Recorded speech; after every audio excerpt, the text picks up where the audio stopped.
elections here at Brooklyn High School, so thank you.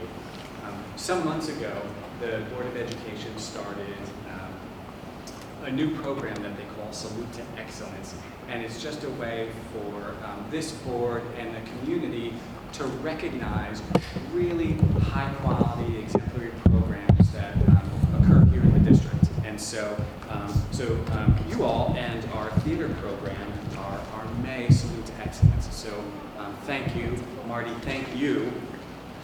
So we want Marty. You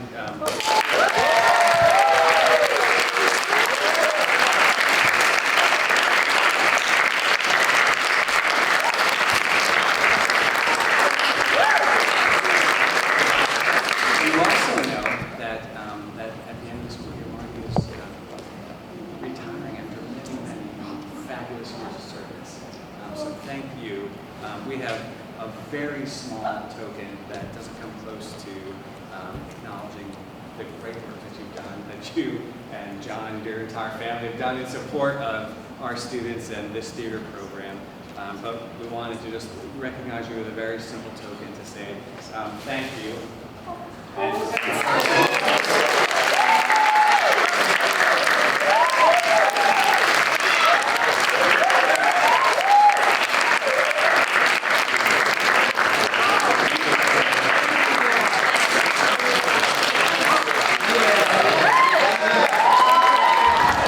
Okay, moving right along. There is no board chair's report. Is there a superintendent report? Okay, moving right along. Committee reports. I understand there was a teaching and learning committee. Yes, we did. And today, the Teaching and Learning Committee went to Cider Mill, and we were there for a couple hours, and we got to observe a couple coaching sessions, one in writing and one in math. We also visited the LLC while there were third graders there and fourth graders there. We talked to the LLC staff, and then we got to sit in on an IET group that was going on that were debriefing or talking about children's writing. And it was just a fabulous morning. As I said to Jen a few months ago in one of our meetings when she was presenting the strategic plan and all of that, and I said, you know, is this just something that sits on the shelf, or is this a living, breathing thing? And if you remember her answer, she said, no, we do this every day. And so today was a good chance to really see it in action. And throughout the time that we were there, Jen and Lauren were kind of making the connections for us from the strategic plan to what we were witnessing and taking part in. So it was a great experience. Thank you to Dr. Falcone and your whole staff for welcoming us. It was a terrific experience. Anyone's welcome. Thank you, Jen. Great. Business ops? No. Nothing? No. Policy and communications, we met, and at our next meeting, which is next Thursday, we're going to be bringing a couple of draft policies, including updated religion in the schools policy, updated 6141 policy, which I mentioned before, and work continues on a policy for allowing and controlling therapy dogs in the schools. Yeah, that would be a few more weeks, more sessions like that. Financial report.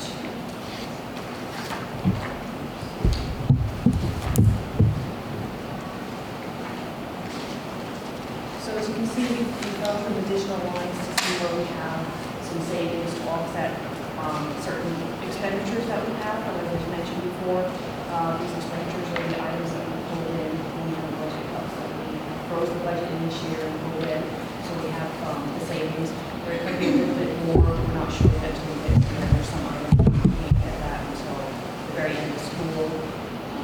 Everything we still are on track to where we think we're going to be right now, barring anything else that's coming up.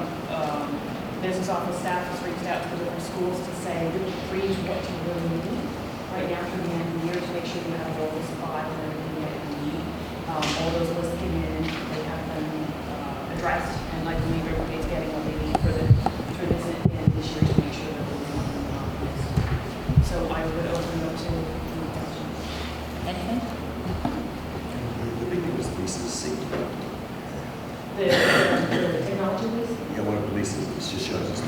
if you remember, we pulled in the 250,000, we pulled that into this year, so we're. Just what we was driving.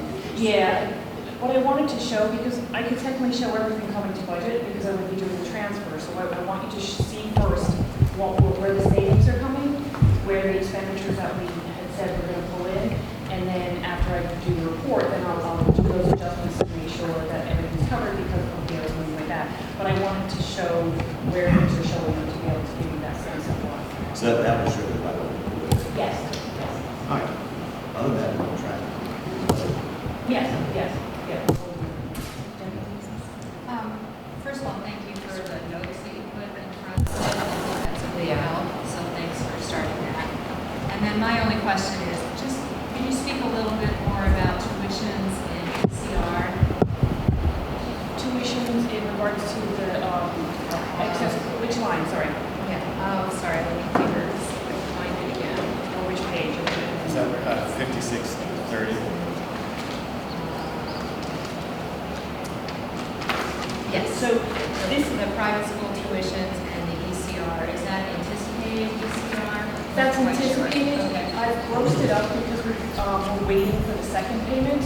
So if anything, it may be they're hoping a little bit more than what I'm estimating, but judging by what we've put in so far, we should actually probably even get that tomorrow because we usually get it by the end of May.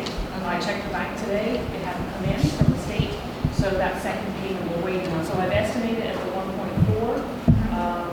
With SPED, we had a meeting with SPED today on different things we're going through, so that's where we think we are right now. So I've erred somewhat on the cautionary case any other unexpected expenditures come in.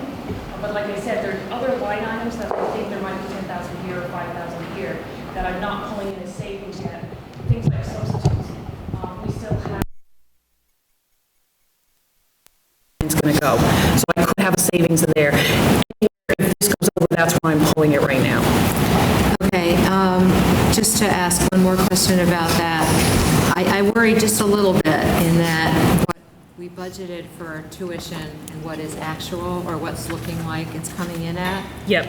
And next year, I think we reduced that line, so that has me a little nervous. If we're over this much this year, and then we reduce it, and I know there are reasons why, Yeah. but I'm just a little worried that we'll still continue to. I still stand behind next year's numbers, that we're good on those numbers coming forward. And like I said, we had a meeting with SPED, Andrea, today, to fine-tune the conversion file of their records so that we can actually now, we should be, starting July 1st with the financials, we can identify costs, we know where they're going, and we can estimate them out by either by student, we have a better mechanism now to be able to identify those through the end of the year, which will give us history going forward. But I still believe that the numbers that we got from SPED are fine. Okay, Yep. thank you. Anything else? Thank you, ma'am. Review and discuss teacher evaluation plan. Okay, so we are proposing a very different approach to teacher evaluation. And to explain the reason why we're doing this, I just wanted to give you a little context of how we got to where we are right now with teacher evaluation so you can understand the context. Some of you may remember that a long time ago, education was the responsibility of the state. And since about 1965, the federal government has been increasing its role in public education. And it kind of reached its zenith during the No Child Left Behind era, where the federal government imposed a lot of requirements around curriculum and assessment. And then there was this thing called Race to the Top, which was part of the stimulus package. And that's when the federal government intervened quite strongly in the area of teacher evaluation.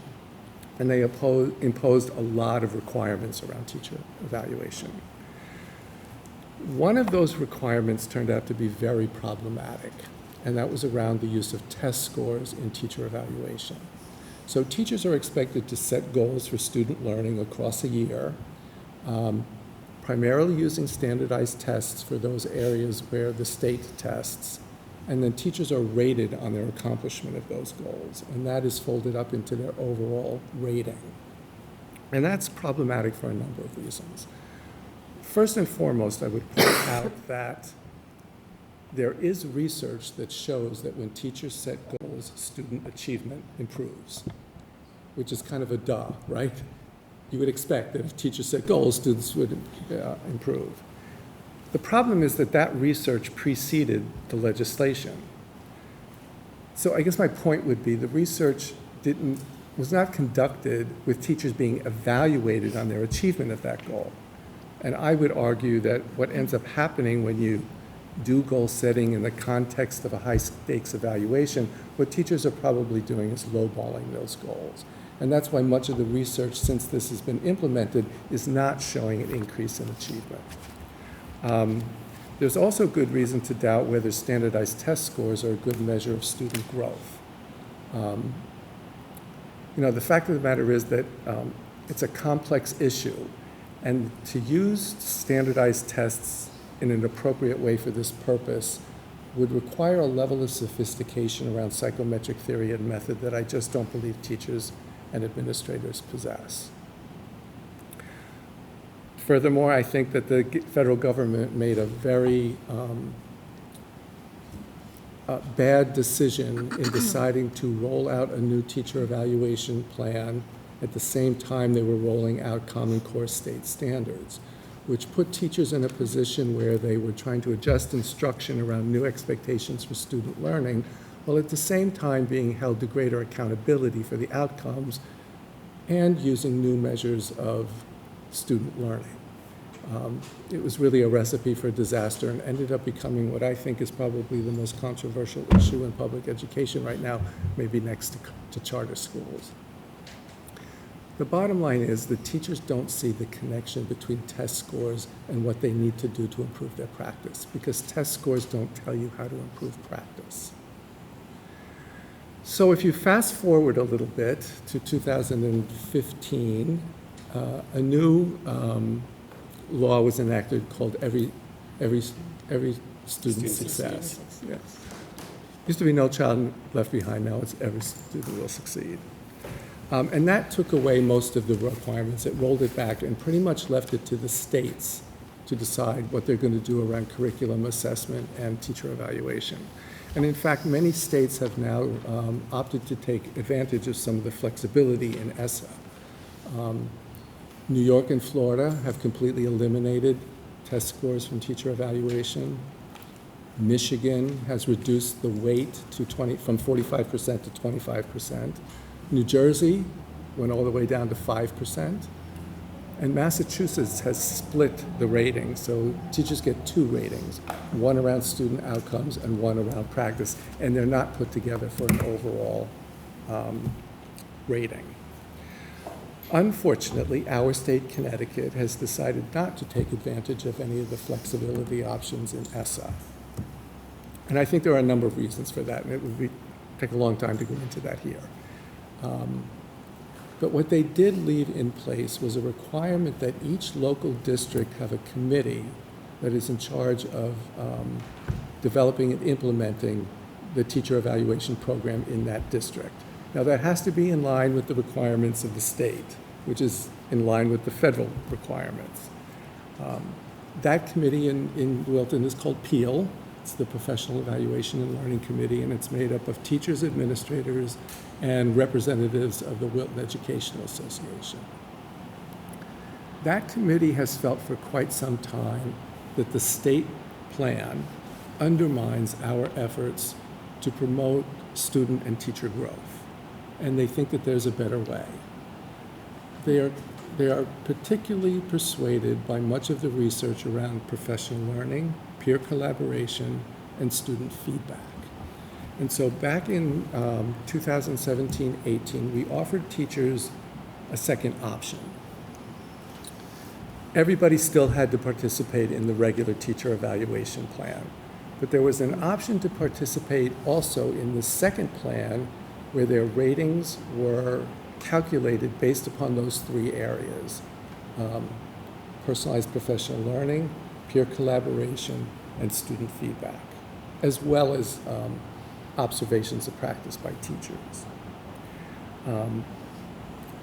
I believe it was about 30% of our teachers decided to participate in that pilot program. In some schools, I believe at Cider Mill, it was upwards of 50% of the teachers. It's important to note that it was a lot more work for teachers to do this participation in 2 plans and a lot more work for our administrators. And anecdotally, I can say that many teachers said they would have opted into the pilot program if they had been able to do just the pilot program. They just didn't feel they had the bandwidth to do 2 programs. So at the end of that pilot year, we did a survey of those people who participated in the pilot program. And these are the results of that survey. So 30% of the staff participated and about 30% responded to the survey. What you see up here are what buildings they were in.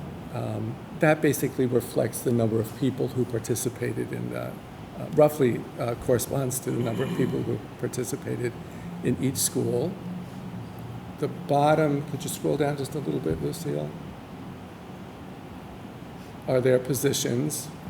Most of them were teachers, which are most of our staff, and then some other members of our staff as well. You can scroll down. Okay. That's okay. So which plan did you prefer? 100% preferred the voluntary pilot. And you'll see, if you can scroll down a little bit more, 95% felt that it positively impacted student performance.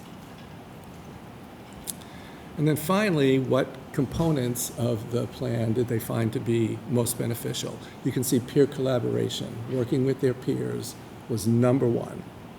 Second was student feedback, which was a surprise to me.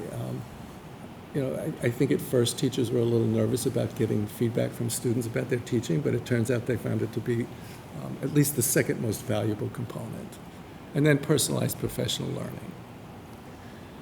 So as a result of this, the Peel Committee has decided that they would like to push the envelope a little bit with the State Ed I I was was going to say, is this legal? Well, we'll see. We would like to submit this as our plan and see if we can get it approved. The fact of the matter is we have a lot of precedent. ESSA allows for this kind of flexibility. Other states have done it.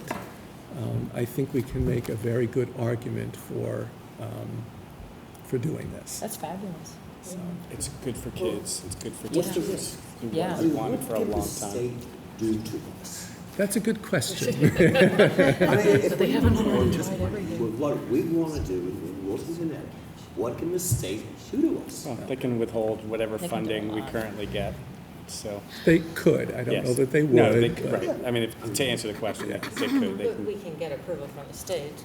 yes, we can get a waiver. An alternative, Mhm. right? I mean, Yes. There's a Yeah, procedure. Yes. Have we had discussions with the state? Not yet. No, we're starting here. I wanted to go through the process they set out where the Board of Ed, the Peel Committee, then the Board of Ed approves it. So I shared with you the full plan, which is quite lengthy, but I can kind of give you the highlights if Lucy, oh, there it is, okay. Chuck, is this an internal document? Yes. It's very well done. Well, thank you. Is this your work? Yes, Oh, it was very. thank you. Yeah. Appreciate it. It's always nice when you work hard It was on very well something. done. Thank you. No, I wasn't surprised, but it's Anyway. worth mentioning. Thank you. So up here you have a comparison of the 2 plans. The plan on the left is the current plan that's required by the state. The plan on the right is the one that we're proposing. So you'll notice on the left, in that purple arc, that's the student goals that counts for 45% of teachers' ratings. And then there's observation of teacher practice. That's when the evaluator goes in, observes class, provides feedback, and ultimately at the end of the year provides a rating on teacher practice. There's also parent feedback. We use the school climate surveys for that. That's about 10%. And then there's this frankly weird little thing called whole school student learning. I'm just going to explain this for a minute because it will have impact on the administrator evaluation. The purpose of that particular component is to create a sense of collective responsibility for student learning. So administrators also set student learning goals for the whole school. And they get rated on those goals. So as a teacher, that 5% is whatever my evaluator got on their 45%. And it's reciprocal. So the evaluator has a certain number of people that they evaluate.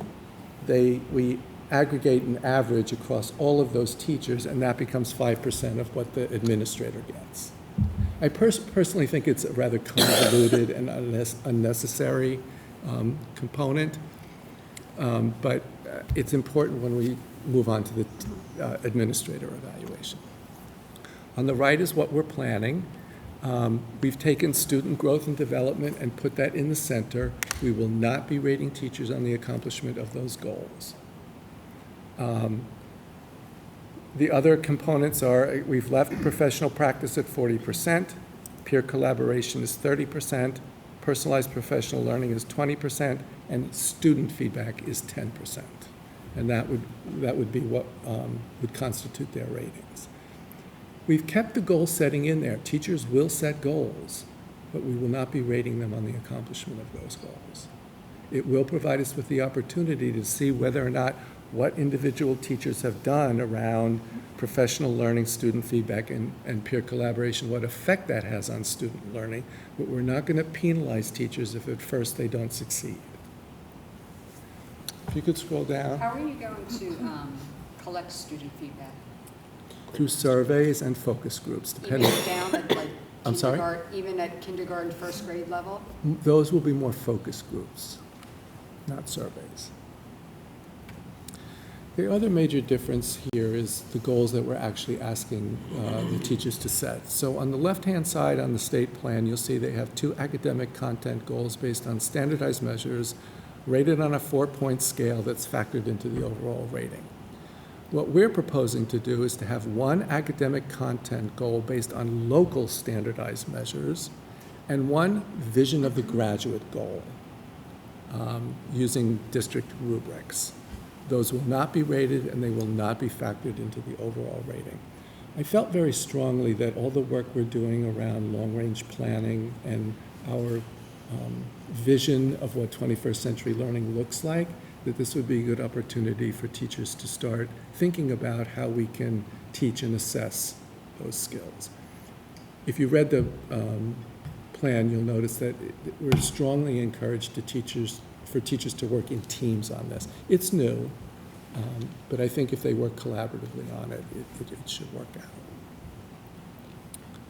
And so the process is that we bring this to you. If you approve, then we move it on to the State Ed Department. Have any questions? Can you talk a little bit about what peer collaboration looks like? Sure. So Lori had mentioned our instructional effectiveness teams, and that's what most of the teachers are going to be using for their peer collaboration. So they will develop an action plan. Let me back up. When you look at this thing, on the left-hand side, teachers perceive each of those components as being separate components. They don't see the connections. In our plan, what we're trying to do is to make it very clear that all of those things are connected, and together they work at increasing student achievement. So the first thing you do is you set a student goal, then you pick a professional practice goal, develop a personalized professional learning plan in order to get better at that goal, and then you develop an action plan around peer collaboration to leverage your colleagues to also get better at that practice and hopefully impact student achievement. You also use student feedback on your instructional practices and the learning goals to get feedback. So the teachers see a very clear connection between all of those things. So what teachers will do is they will write an action plan about how they're going to leverage the expertise of their IET to get better at their practice and impact student performance. Okay, can you give me an even more concrete example? Sure. Like say teacher wants to improve questioning techniques. Yes. How does that So play out? during the IET, they will analyze student work and engage in professional learning, sometimes with a coach. They could view a webinar. They could talk about it together and decide they're going to try stuff and then come back and see what impact it had on student work. Does that make sense? That would be that kind of a plan. Yeah, I'm just trying to make it sort of what a teacher goes through and how specific it gets. All right, and then just to play devil's advocate, just Sure. because that tends to be sometimes what I do. If you're a board member and we're concerned about, in general, third grade math scores. Yes. So, and I understand that everyone wants to improve, but, and I am not in favor of linking teacher evaluation to test scores, but help me understand, where does the test growth or the improvement as a aggregate, where does that come in and how do we see it? So And how does it have meaning for a teacher? Sure. So teachers will be setting goals. That's that center part, and that's where they start with it. What we're really trying to encourage is that teachers set long-term goals across the year using a local standardized measure. And then, just what I said before, develop a practice goal, a professional learning goal, and that they're on an ongoing basis looking at their classroom assessments to monitor progress. But at the end of the year, they're still going to be reporting on the achievement of their standardized testing. Okay. So we would be able to see, how did students do throughout the year on formative assessments that are aligned to the end of the year summative assessment. No, I think this is a great move and a really healthy direction, and I was struck by the percentage of teachers who felt the impact of peer collaboration and student feedback. Yes. And so if we can keep direct, healthy lines there that are really substantive, Yes. I think this has a lot of potential. Yeah. I think if you look on page 20 of the plan, you'll know, I didn't put a graphic up here, but there's a graphic right on page 20, I think it is. Page what? 20. Yeah, you just see the through lines. You for see all the through connections. lines between the various components. Yes, okay. Right. And that was missing from the state plan. The teachers really, truly see those, on the left-hand side, they see all those components as completely separate and unrelated. Right. And what we want teachers to understand is this is an integrated whole, right? You start with, what do I want my students to learn? What do I need to do as a teacher to make that happen? Is there professional learning I need to engage in to get better at that practice? Can my peers help me? And can my students give me some feedback on what I'm doing? And then my absolute last question. Okay. This goes back to just the observation of professional practice and Yes. the rubrics that are used. I'm just wondering what the experience has been with some of the rubrics, only in that, speaking from my perspective, Yes. some of them seemed repetitive and clumsy and hard to keep track of. Not that it's a bad thing to have a rubric, but when you Yes. have so many indicators and so many levels, and they all start to sound the same after, or some of them start to sound the same. Are you satisfied with the rubrics that I'm that are interested in that here? you said that, because a number of years ago, we did a lot of study around the rubrics. And if you look at some of the rubrics that are out there, I mean, if you look at New Canaan's, it is voluminous. I would even say that the Danielson one is much more unwieldy than this one. So there are only 6 standards, 3 for student learning, 3 for teachers, and under those there's 3 each. I didn't see them as being repetitive. It could look like it because we have a K-2 rubric versus a 3-5 rubric. So it could be that you were thinking it's Right, no, as long as it's manageable, so that's fine. That was a question. Okay. About how user-friendly they Yes. were. I think my biggest concern was that the number of rubrics seems to be expanding. I think it's hard for evaluators when you have different rubrics that you use with different staff. Okay. And it's difficult to understand those rubrics in depth. I did acquiesce to having a special one for the library media specialist. But that, I don't think, will be a problem for most administrators, because I believe Fran is evaluating most of the library media specialists. So what they really need to do is they have a teacher rubric and a specialist rubric, and that's pretty much the only 2 rubrics that they have to. Good, thank you. With the collaboration piece of it, the peer collaboration, So they're going to design a plan Yes. of how they can leverage the expertise of their colleagues. But then how well they did against that plan be evaluated? Will you be looking to that IET team? Will they be Yes. submitting feedback on their peers? So there's a number of ways. Okay. They develop an action plan, and then what they're expected to do is to bring documentation and artifacts to their conferences with their evaluator to demonstrate that they've done all of the actions. Same with professional learning. They will develop a plan, and then at the evaluation meetings, they will bring artifacts to demonstrate what they've done. I've spent the last 3 days reading just about every page of this. And my takeaway is not unlike the rubrics. It's overwhelming. My head is spinning. Like, are you kidding me? Does it have to be this complex? Teaching and learning is a complex Well, I process. understand that. I don't disagree with that. But have we made it beyond comprehension? Have we moved so far that it just? Quite frankly, my head was spinning trying to get through this and trying to dissect all the different rubrics for all the different things. And well, what does this really mean? How do you guys? It was mind-boggling to me, and I am just wondering if isn't there some way, somehow, to make it a little simpler? I mean, being a classroom teacher is hard work. Sure is. And we just, with this, I mean, God, they have to manage the classrooms, they got to the students, they got to do and now we've got all these different rubrics that they have. They're going to be evaluated. A teacher only has one rubric. They only have one.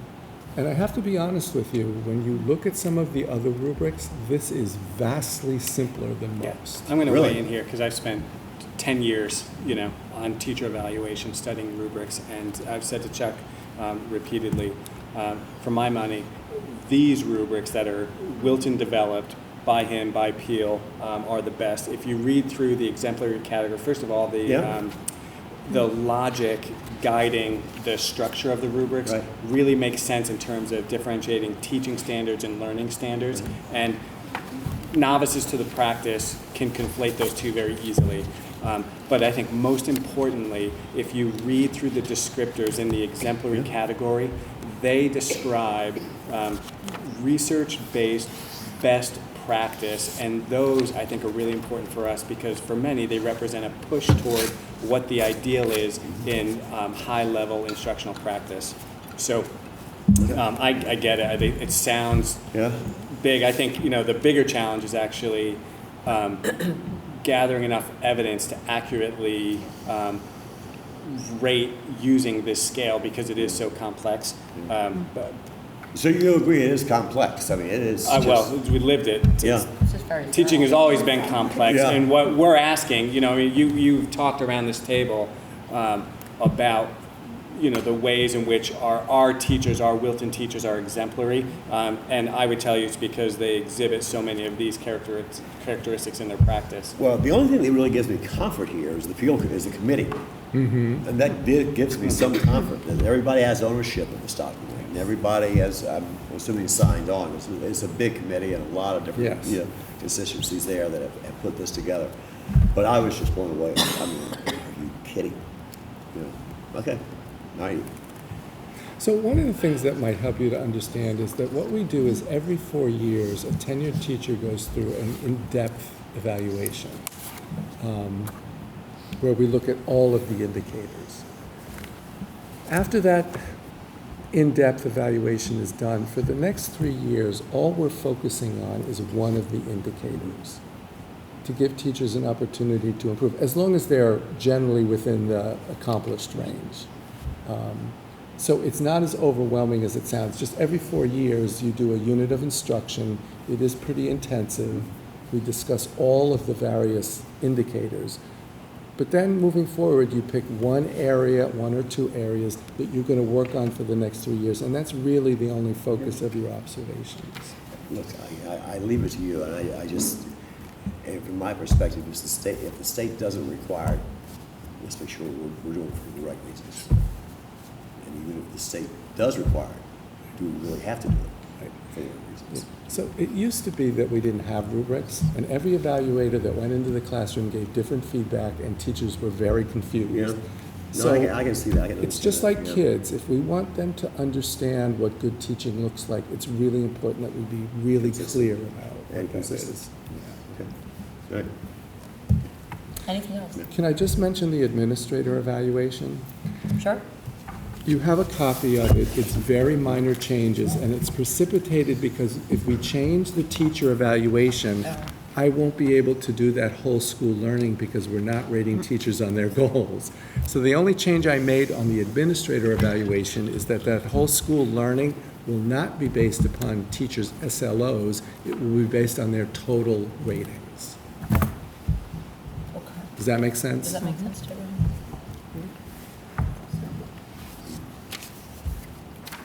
I also cleaned up a little bit of the language in there. Can you please tell us again the process for the So- teacher evaluation? It has to be approved first by the appeal committee, which it has been, then it has to be approved by the Board of Education, then I submit to this Connecticut State Department of Education a request for an amendment, and then I think the negotiations will begin. So, would it be possible for us to vote on it next meeting, next week, So to get the ball That was my rolling? intention, Yes. and, So- judging by this conversation, we'll put it on the agenda for next week. And as then how approval. long, do you have any idea how long it would take at the state? Their website says 2 weeks. No, wow. We'll see. How about that? Okay. Yeah. So it's your objective then to have this in place For the fall, yes. Okay, so can everyone make sure that you've read it and that all your questions are Yeah. answered? So we'll put it on for an action item for next Yeah. week. Okay, thank you. Wow. Can I just ask one more question? Sure. If you're going to negotiate or argue or convince the state, how do you plan on doing it? I mean, rather than say, here's our plan, are you going to make the argument, some of which you just made in front of us, so that the state doesn't feel that Wilton doesn't care about student performance? Yes. You know what I mean? I don't want that to be the message from us. Right. I want it to be, there are better ways of getting at it that teachers Exactly. buy into more. Yes. Unfortunately, I don't know about you, Debbie, but with the state, they tend to be very bureaucratic. No. So I anticipate they're going to come back and say, this does not comply with the guidelines. I discussed with the appeal committee, and one of our fallback, what is it called, a BATNA, best alternative to a negotiated agreement, Yes. is that we would consider using student achievement, but with a very small percentage, maybe 5 to 10%. We'll see if that might persuade them to approve our plan. Okay, so you have a backup. plan. We have a little Right, bit of a right, yeah. backup. All right, well, I just meant, when you introduce, Yes. just obviously student performance and growth is at the core of our Absolutely. mission. Yes. So we don't want to give any impression that that is somehow Right. getting lost. I That's agree. my only I caveat. agree. Yeah, I think, the research around student feedback and collaboration far outweighs any research that might exist suggesting that rating Right. teachers on their goals are a good idea. Yeah, So yeah. that's certainly. I- And I think the to me, it's standardized compelling. testing being a really crude, Yeah. blunt Yes. instrument, Mhm. I think they might listen to that. Yes. So, just amplify Right. certain Yeah. things. I really do believe in the research that when teachers set goals, student achievement improves. I also believe that when you put it in the context of a high-stakes evaluation system, it has the opposite effect. And I think that I have the research to prove that. Yeah, no, I So- think teachers set low goals, I think they play it safe. Yes. I think they teach to the test, all the Right. things we don't Yes. want to encourage. So, So, anyway, thank you and good luck. thank you. And thank you, did you say 50, how many people outside of now participated?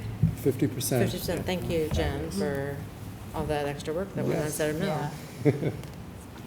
It was Chuck, worth was it. that it for the administrator evaluation plan? I'm sorry? Yes. Was that all you wanted to say? Yes. Okay, thank you very much for Thank you. bringing these reports to us. They were really quite compelling. Review and discuss human resource emergency operations update.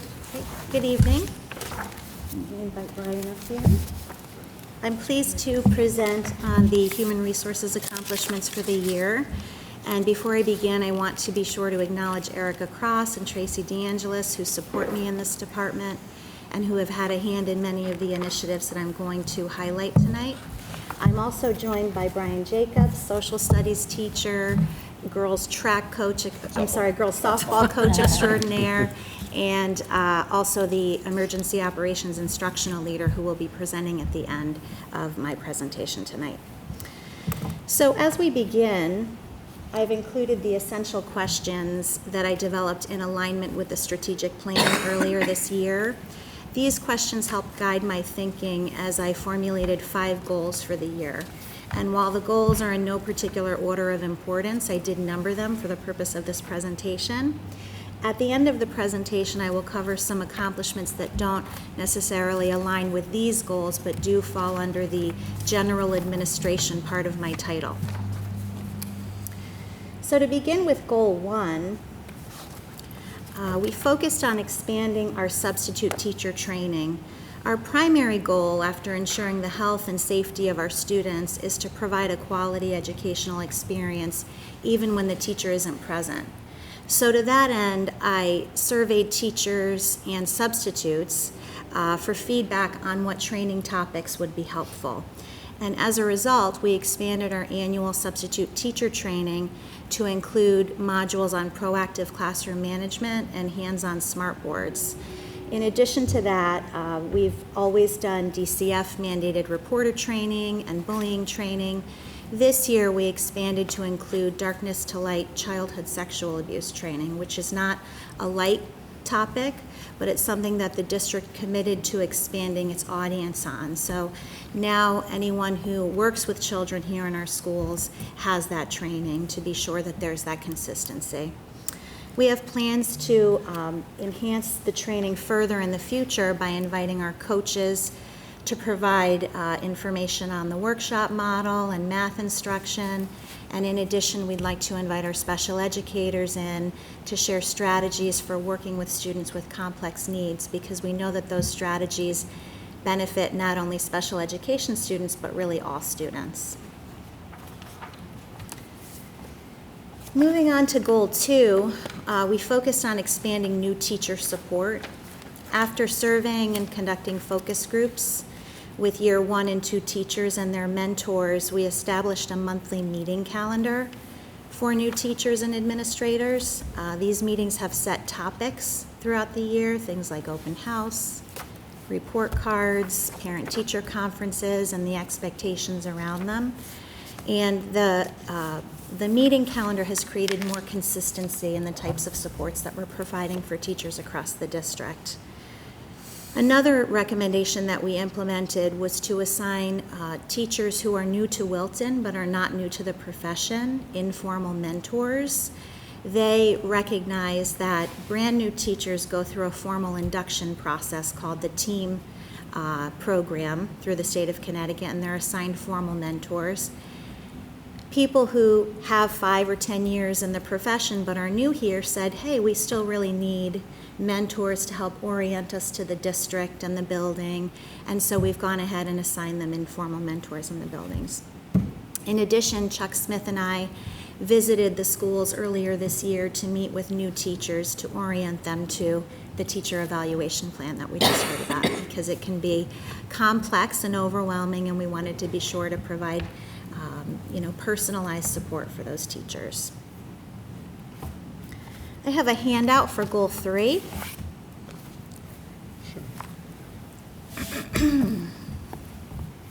As you may recall from a presentation a few months back, we've published the candidate profile and we're using it. We've gotten very good feedback from prospective candidates.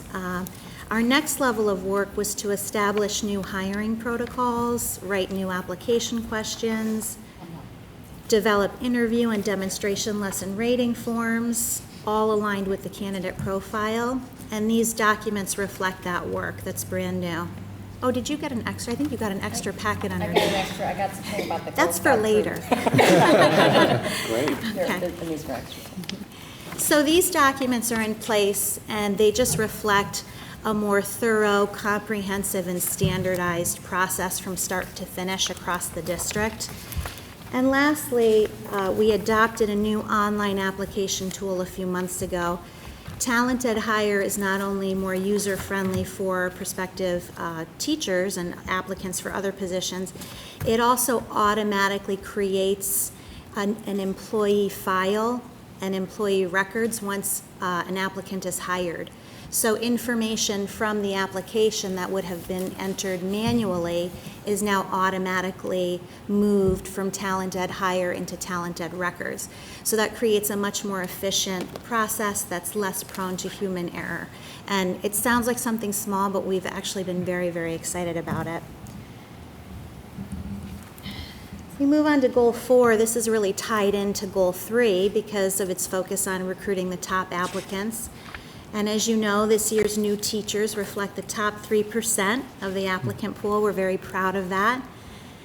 This chart expands on that because it shows you all of the new hires from spring 2018 through this school year. These are all people that we hired for this school year. It's close to 100 new hires, which sounds like a really large number. And you know, that number might cause you some alarm to think, wow, are we losing that many people? Are we hiring that many? I want to point out the fact that 60% of that is in groups where we see a lot of transition every year, and that's not specific to our school district. For example, we're lucky enough to hire teachers who are newly certified and haven't found their careers yet, so we hire them as substitutes and we keep them for as long as we can, knowing they're going to find a full-time job and we're going to hire behind them. Our athletic coaches change frequently. We have people moving from assistant coach to lead coach, whether it's here or in another district. And so this number is not unusual, but it does reflect a lot of work on the part of the administrators and certainly the members of my office as well. And Goal 5 is one that I'm particularly excited about. This year we formed the district's first staff wellness committee. The committee developed and administered a survey to all staff. We had 500 respondents, and out of a staff of about 600, that's really an excellent rate of response. You can see the top interest there. We were able to partner with Chartwells to offer healthier lunch options for staff members pre-K through 8. These are staff members in buildings where we're serving children who have different tastes, and so the staff member said, you know, I'd really like to have something other than tater tots and chicken fingers as an option for lunch. So Chartwells was really wonderful. They partnered with us. We now have pre-orders for teachers where they have a full menu to select from, and as long as they get their order in by 8:30 in the morning, the lunch is delivered to the school and can be waiting for them. In addition, something that I learned that I didn't know about is that the high school has a sushi chef that comes from New Jersey twice a month to make fresh sushi for students and staff, and we've extended that to our staff across the district as well. So that was an exciting addition. Our focus for next year is just to create a wellness calendar and to embed wellness activities and meetings and professional learning. Could I ask a question? Yes, yes. What impact do you think the wellness program or the efforts we've put forward there have had on our insurance or our health or our insurance costs? The way our insurance expenses have gone, it would appear that we have a fairly healthy staff, fairly vibrant staff, people take care of themselves. Has this had an impact on that, do you think? Well, this is really still in its infancy. Yeah. We started this project in the second half of the school year, and so our focus was really on research. But I will say that wellness programs are on the rise across the country, and for the most part, businesses engage in them because they want to see a positive impact in the health care claims and things like that. I think the research on that is mixed as to whether or not it really has an impact. Certainly, if we can improve our claims, that's a wonderful thing, but we're really approaching this from the standpoint of wanting to ensure that we are caring for the caregivers. You know, we want the people that are working with our children to be healthy and well so that they're best for the kids that they're working with. It's also about retainment and longevity in the profession. And then I have the other slide. These are some accomplishments that fall under the general administration part of my role. As you may know, we now require substitutes to be screened through our secure volunteer portal. We have over 900 volunteers that have been screened and approved through that this year. Also, something that isn't new, but it's been a priority since I've taken on this role, is that we've instituted exit surveys and exit screenings for anyone who's leaving the Wilton Public Schools, and there are a lot of benefits to that. First and foremost, we have the opportunity to personally thank people who've been with us. Also, we're able to solicit feedback on what's working well and what recommendations people have for improvement. And then finally, I've actually been able to recruit substitutes through that process because a number of retirees are still in the area and still want to remain active. So that's been a nice thing. We added that child sexual abuse training for our bus drivers this year. They were very receptive to that and very open to it. And also, we partnered with our local Girl Scout troop on a project that they were interested in. This was Girl Scout Troop 50877. They were working on their Silver Award, and they actually were interested in bus safety. So they conducted observations, they surveyed the bus drivers, they came and spoke with our transportation liaison. They even had a poster contest at Cider Mill and Miller Driscoll. And I have the winning posters here to pass around, so you'll get a chance to see. And they actually published their findings and shared them with the middle school and high school administrators as well. So that leads me to our emergency operations achievements, and Brian, being the instructional leader for that committee, is going to give us the overview. So as you may recall, about 5 years ago, the district adopted the incident command system, which is utilized by FEMA, law enforcement, and emergency management agencies at the local, state, and federal level. This system assigns select staff members to define roles in order to meet the district's need for responding to any type of emergency situation that we might have to handle. This year, we conducted our first all-district training by combining ICS command teams across all 4 schools all at once. And as part of this work, we studied a scenario to see how each role that staff members are assigned to would respond and would be engaged in an emergency event. We had some subsequent training sessions that were held at each school individually that began to roll out in detail the standard reunification method, which is the reunification plan that the district's committee has adopted to help with reuniting students with their parents and guardians in the event of some kind of a school emergency. And yeah, I mean, to bring them up on those. And this was for all staff members, not just members of the ICS at each school. In addition, based on a really big staff request, we offered optional American Red Cross CPR certification, which was conducted over the course of several after-school training sessions. And we had about 100 staff members who received their certification, and this training was actually paid for by the Wilton Police Benevolent Association. So it was a very big accomplishment, and one that I personally got a lot of positive feedback from a lot of faculty members were very, very happy that this was brought forward. The district EOPS committee also applied for and was awarded a Connecticut safety grant. Specifically, this was a 24% reimbursement grant that will be applied to security infrastructure improvements across the district, across all 4 schools. And most recently, several of our final meetings of the district committee meetings of the year were focused on a plan to help boost communications and notification across the district. And currently there is an RFP that's being developed and is being produced for an emergency alert notification system. This is a system that will be built upon a backbone of existing communications technology within the district that would help for more streamlined, with the goal of building a system that is going to be, one touch, is going to be an efficient way to communicate between schools, within, staff and faculty, and eventually with the community at large, and also tied in with, local law enforcement through multiple alert formats that correspond to a variety of emergencies that our schools might face. So that would send like a text out?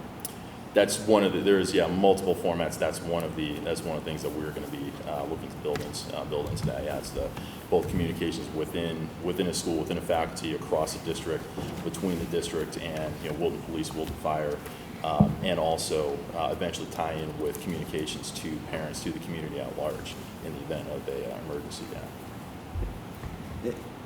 Does the state Are there state mandates or state requirements in the emergency operations area, things that we have to do that are state required, or Yes. it would appear to me that we're exceeding whatever that could be, but we are, I'm sure, meeting all whatever the state requirements are and state mandates. So, Yeah, the basic state requirements are that we, the federal government requires us to utilize, the ICS system.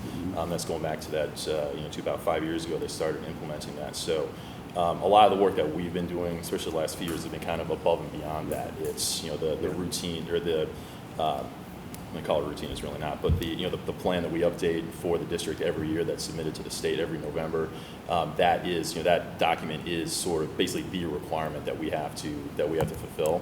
Above and beyond that, all of the work that we've been doing, focusing on additional staff training, whether it's the CPR and first aid training or some of the additional ICS training, things like that. They don't really have very specific requirements as far as beyond maintaining the standard certifications for those. I would think our police department is pretty supportive. Oh, extremely, extremely, yeah. And they serve on the committee. Pardon? Yeah. They serve on our committee, so we have members of the police department. We have our 2 school resource officers, and then we have Captain Rob Sapola, who serves on the committee as well. That's fantastic, that's great. Well done. So we're happy to take your questions. Can you tell me about substitutes? Do we have enough? No. And, okay, so are we paying them enough? I didn't mean to cut you off, No. but no. There is a substitute shortage across the state. And we've done a number of things in the past few years to try to address the shortage that we have here. We increased the pay several years ago, so we pay $100 a day for substitutes. We instituted a rewards program or a loyalty program so that any substitute that works 12 or more days in 1 month, that's about 3 days a week, will have his or her name put in to a drawing for a free lunch to a place in town that has donated a gift card. We also have a referral program, so any substitute who is referred by an employee and subsequently hired, the employee will get free coffee for a week in one of our school cafeterias. We require now anyone that's newly hired to make the commitment to work exclusively here in Wilton, and we have that conversation when we interview them. We also ask that people make the commitment to work at least 3 days a week so that they know we have the need. We've looked at attendance to try to address it from the other side to see, what's causing the need for so many substitutes. It's a very complex issue, and we're working on trying to solve it, but we don't have enough substitutes, and that's not inconsistent with what's going on across the state, unfortunately. I think one of the other factors is that unemployment is down, and people have different choices in terms of what types of employment they seek, and we think this is the best job in the world, but not everyone thinks of substitute teaching as maybe their first choice until they come here. And then they realize what a great place this is to work. So, Other questions, comments? Okay. Well done.